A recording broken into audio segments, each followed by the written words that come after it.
हो काका. हो कशाला एवढी चिडचिड करताय तुम्ही? हो 8:50ची चर्चगेट गेली ना. हो येईल की मग दुसरी. ती बघा आता 8:53ची लागली. ती पण येईल की 2 मिनिटात.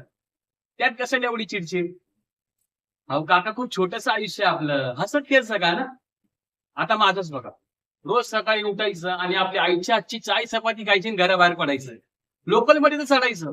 पण दरवाजाजवळ उभं राहायचं आणि लटकत-लटकत प्रवास करायचा.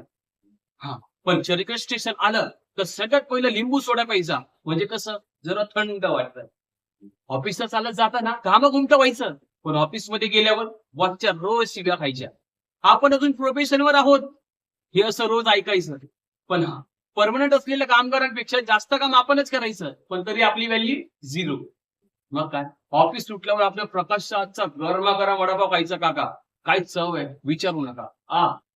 मग काय? कानात इयरफोन टाकायचे, आपले आवडते गाणे लावायचे आणि ट्रेनमध्ये चढायचं आणि आपल्या स्टेशनला उतरायचं. पण काय काका, खरं सांगू तुम्हाला, हे आयुष्य खरंच खूप बोरिंग झालं. पण गौरवच्या नजरेने बघाल ना, तर मज्जाच मज्जा. एक सांगू का तुम्हाला? आयुष्याकडे ना पॉझिटिव्हली बघायला शिका. म्हणजे कसं आहे ना, आपली छोटी खोली सुद्धा आपल्याला राजमहल वाटायला लागते. पण ते कधी आपले विचार पॉझिटिव्ह असतील तरच. काका, जर डोकं शांत नसेल ना, तर आपल्याला मऊ मखमली गादीवर सुद्धा झोप लागणार नाही.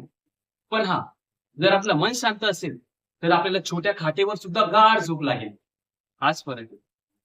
त्यामुळे काका मी आता विचार केला, की रोज पैशाच्या मागे धावण्यापेक्षा पहिल्यासारखं काम करण्यापेक्षा ना, जेवढा कमी पैसा मिळेल, त्यात समाधानी राहील आणि आनंदाने जगेल. तुम्हाला सुद्धा तेच सांगतोय काका. तुम्ही काहीच चिडचिड करत जाऊ नका. तुम्ही जेवढं चिडचिड कराल, तेवढाच तुमचा दिवस खराब जाईल. हो. बरं काका, ती बघा आली तुमची ट्रेन 8:53ची.